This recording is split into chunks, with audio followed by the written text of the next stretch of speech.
One of the things I wanted to ask you was, what do you think the most important step you could take is to overcoming anxiety? Most important step. Okay, I'm going to have to give two.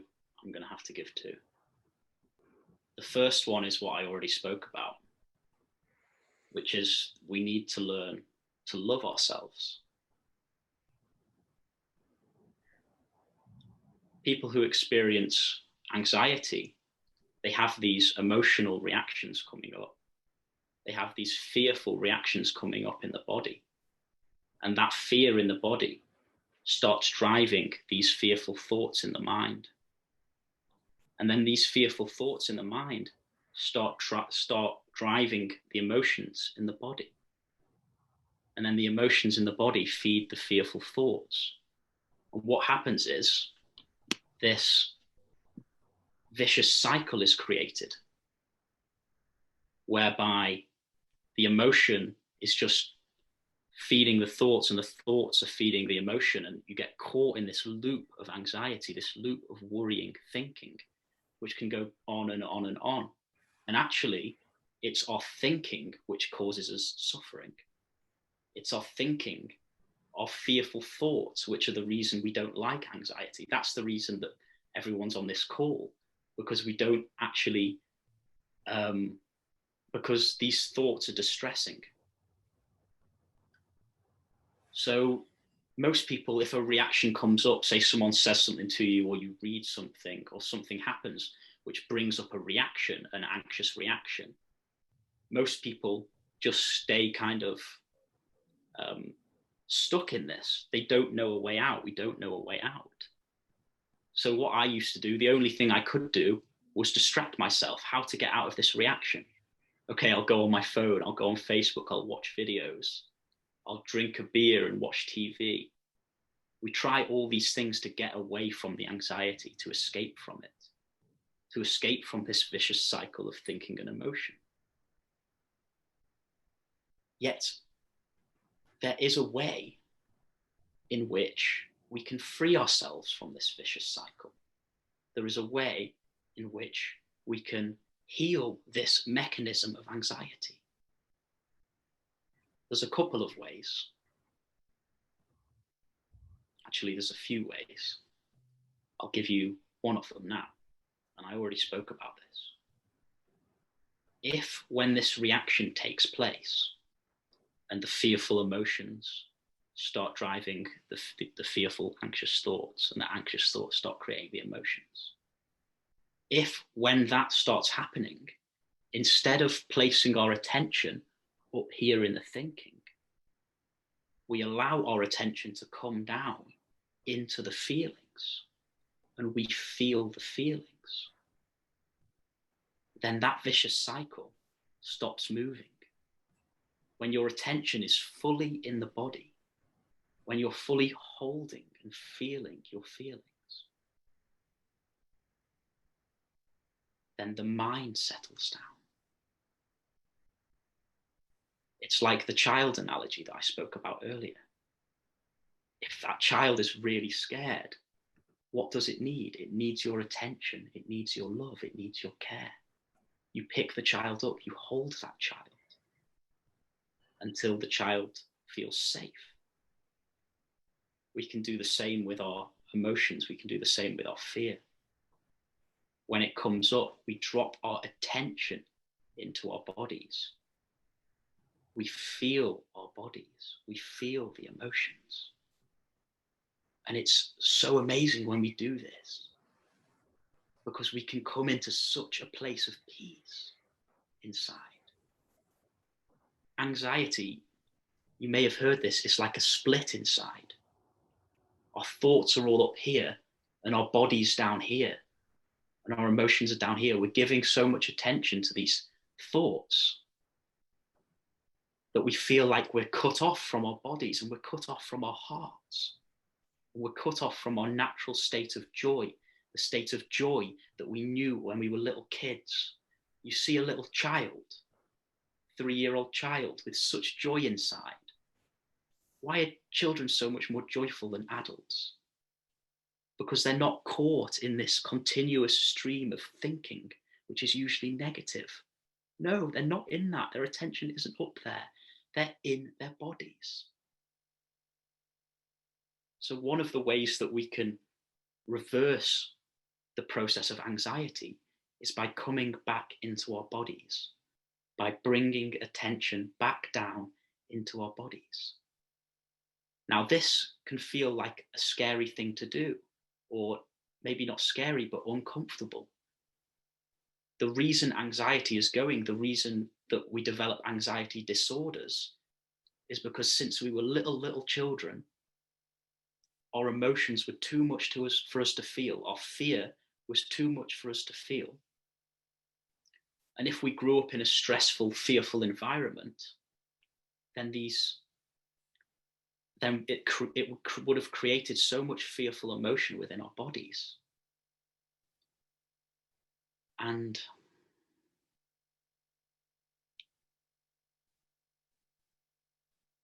because of this, we learned to escape up into thinking. Our emotions were too much for us to feel. Innocently, of course, a child doesn't want to feel these emotions.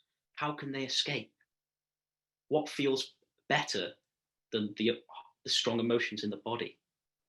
The thinking, fantasies, dreams, thoughts.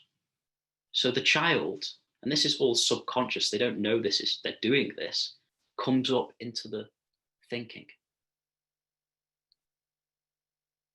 Say dad gets home from work, or a teacher shouts at you at school, and it brings up a fearful reaction in you, or a stressful reaction in you, and you're a child, you're 3 years old, 4 years old, or even 10 years old. This is a shock. It shocks the child. They get these emotions inside. They don't know what to do with them. Probably their parents don't really know what to do with these emotions. And so the child needs to get away from it. So they come up into thinking.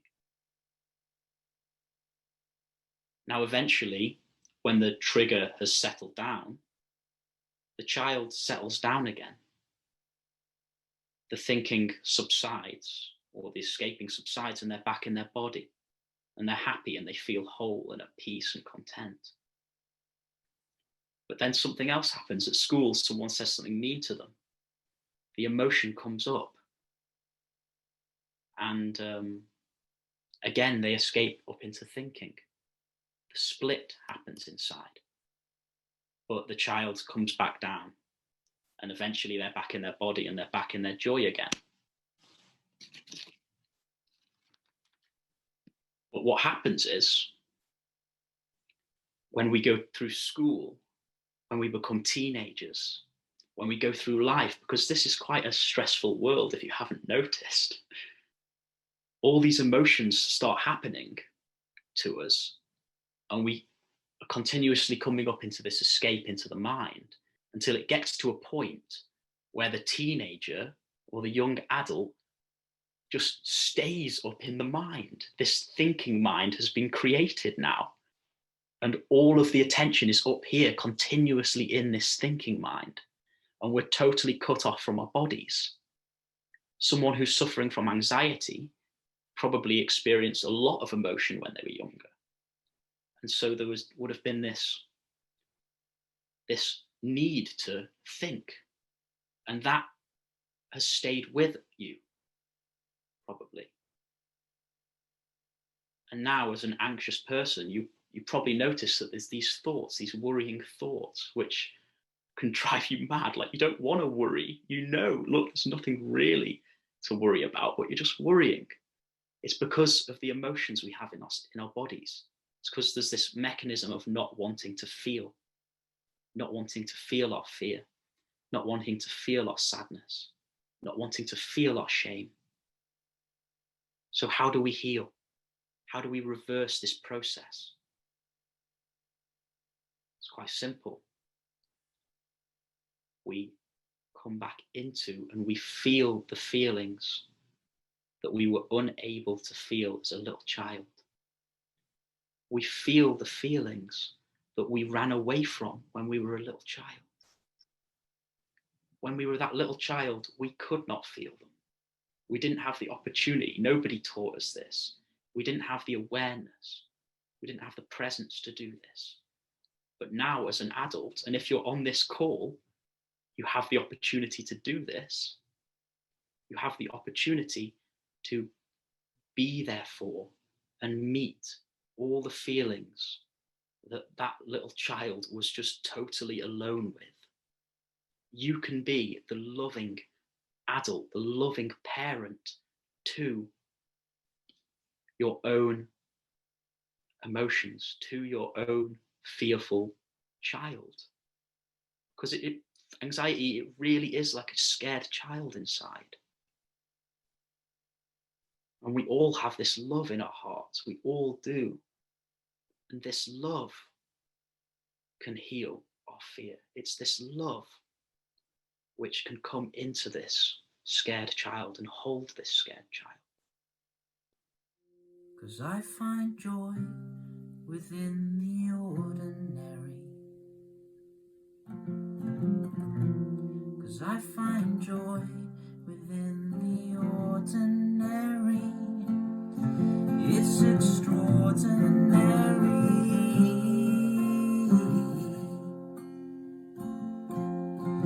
Oh, the ordinary.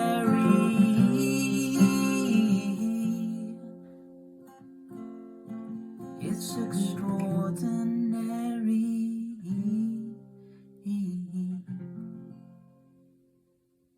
Oh, the ordinary.